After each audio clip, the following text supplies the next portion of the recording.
Alright, so today we're going to talk about thermochemical equations. So basically what we talked about yesterday, we practiced how to represent the equations. If you have a certain chemical reaction, we know it can either absorb heat or it can release heat. If it absorbs heat, we know it's called endothermic, and if it releases heat, we know it's called exothermic. Now what we're going to do is just kind of see what happens if I double or triple the amount of products or reactants that I have. What does that do to the energy? So if we think about this, it says a combustion of hydrogen gas and oxygen gas forms liquid water. And this reaction happens to be exothermic. It will release heat, and here's the value for that. So the heat of the reaction, this value we looked at yesterday, was negative 241.8 joules. Now, what if I double the amount of hydrogen and oxygen that are combusted?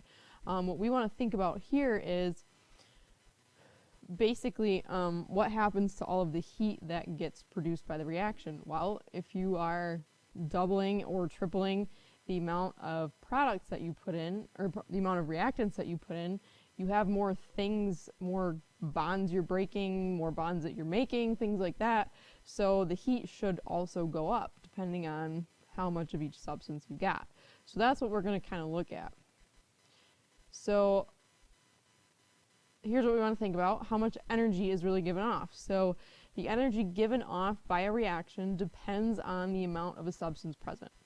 So for us, a thermochemical equation, big fancy word for basically a chemical reaction, it's balanced, and it just shows us the energy change. So it'll give us, the delta H of the reaction based on the type of change that's happening. Now, what we want to think about is the changes that can happen. So we want to kind of refer back to the idea of solids, liquids, and gases. And is the energy absorbed from going from one phase to the other, or is it released? So in the sense of from gas to solid, that was called deposition. And I know I had to take really excited particles and bring them together. So if I'm bringing and forming connections again, then I'm releasing energy to do that.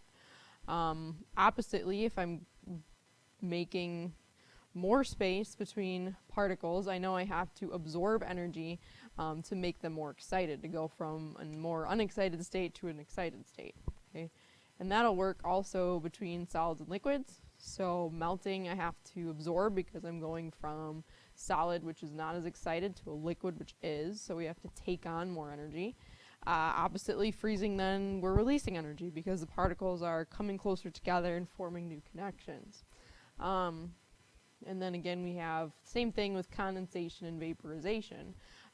Condensation, you're releasing, and vaporization, you've got to absorb energy. Now, what we want to think about is when we release or absorb energy, what is the value of that number? And we've assigned like a heat number to those different processes from the last section, delta H. And we know if delta H is positive, then I must be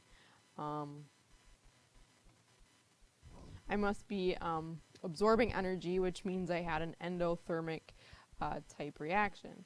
So when we're going from liquid to gas, or from solid to gas, or solid to liquid, those are all endothermic processes, or I'm absorbing the energy, so I have a positive delta H. If I'm releasing energy, or I'm exothermic, I know delta H was negative. Okay, so those are the things we kind of want to think about.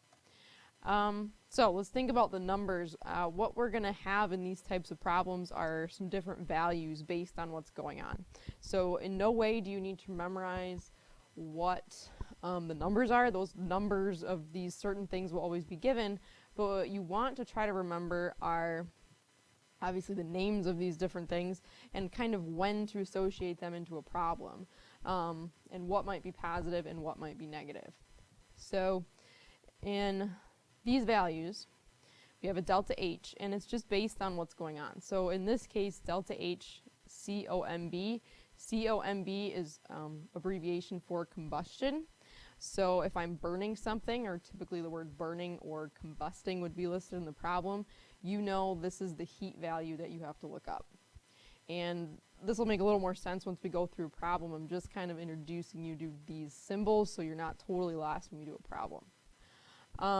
Now, if I'm combusting something, that means I'm burning something, and we usually see an explosion or we get heat that's given off, obviously from a flame or something. So this would definitely be exothermic. We can experience the heat given off from this type of a reaction. So the value of delta H for the combustion would be negative.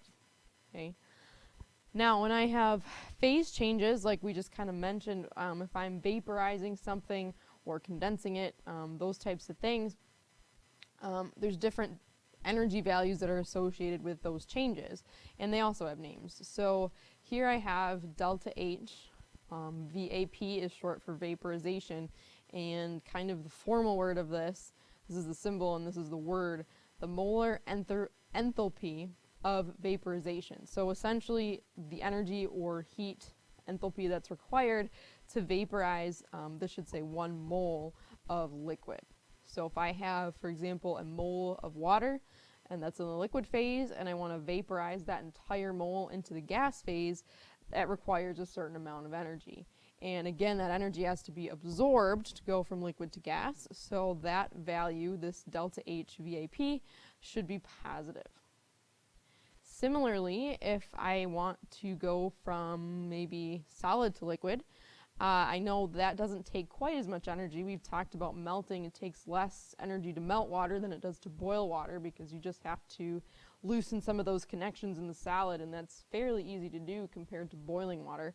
But when I'm melting something, the value I have is called delta H. FUS stands for fusion, so formally it's called the molar enthalpy of fusion, and basically it's the amount of energy it's going to take to put in to melt 1 mole of a substance. So again, this value will be positive. So in terms of the phase changes, always think, are you going from a less excited state to a more excited state? Those values will be positive for the amount of energy you have to put in. These types of numbers are always carried out under standard conditions. Standard conditions essentially mean normal living conditions. So if I have 298 Kelvin, that's about 25 degrees Celsius, and then 1 atmosphere. Don't confuse this with STP that we talked about with the gas laws. That's standard temperature and pressure. This is just standard conditions. So I know it's kind of like splitting hairs, but standard conditions is what this is. And as long as the problem says standard conditions, we can usually use these numbers. And we'll only really look at problems that do that, so you don't have to worry about anything else. All right, let's go look at the other two. Now, previously we looked at this, and pretty much if I can melt something, I know I can do the reverse of that and freeze it. And if I can vaporize something, I know I can do the reverse and condense that thing back. Okay, so we get 2 other values. We get delta H, the energy it takes to condense something, and delta H for solid, and solid meaning solidification or freezing. So we have energy that we have to, that we will release in these 2 processes, well, as we bring the molecules closer together. Now, these values going in the reverse direction, the numbers are exactly the same. It's the signs that are different. So if you're doing a problem where it says you're condensing something, you can find the delta H of the opposite of that, which would be vaporization. That would be a positive number. Condensation is just the negative of that number. So if you are trying to freeze something and want to know how much energy that will give off, you can find the delta H of the fusion, which was when we melted something,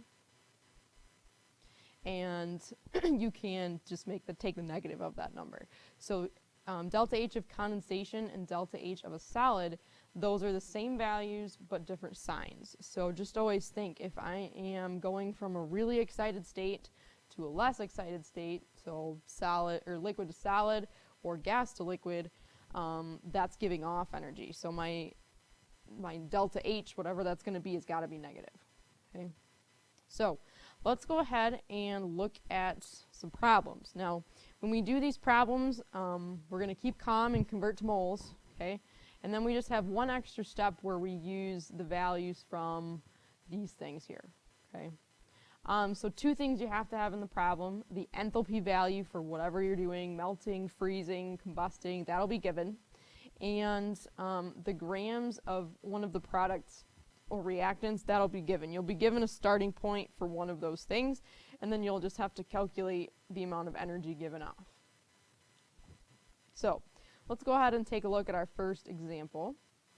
Okay, this is a combustion reaction example, so what I have to make sure I know is the delta H for this specific combustion, so how much energy it takes to burn this specific thing. And the thing that I am combusting or burning is ethanol. And ethanol is represented by this formula down here in this equation. And the amount of energy it takes to combust that, or the amount of energy it takes that will be given off in that combustion rather, is negative 1,376 kilojoules. Okay, so I've got my delta H value, okay, that's given, and then it asks how much heat is released when 82.1 grams of ethanol is burned. So I have my grams of whatever thing they decide to give me, and that happens to be ethanol. So here's how we do the problem, and it looks a little stoichiometry-like, I suppose. But the first thing we always have to do when we're given grams is figure out how many moles we have.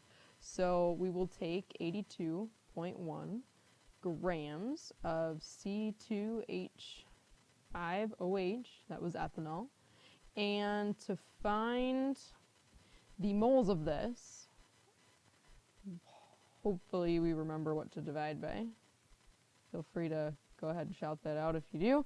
And hopefully you said molar mass. All right, so what we have to figure out is the molar mass of ethanol. So ethanol, we have 2 carbons. That's about 24 plus 5 hydrogens, which is 29, plus 16 from the oxygen. So we've got 45 plus another hydrogen, so 46 grams roughly for the molar mass. Okay. So that tells me how many moles I have. Now, heat is kind of directly related to how many moles of the stuff you've got. The more ethanol I have, the more bonds I'm breaking and making and everything, so the more heat that I'm going to give off. So our next relationship that we use is our delta H value. And here's what delta H means. This number,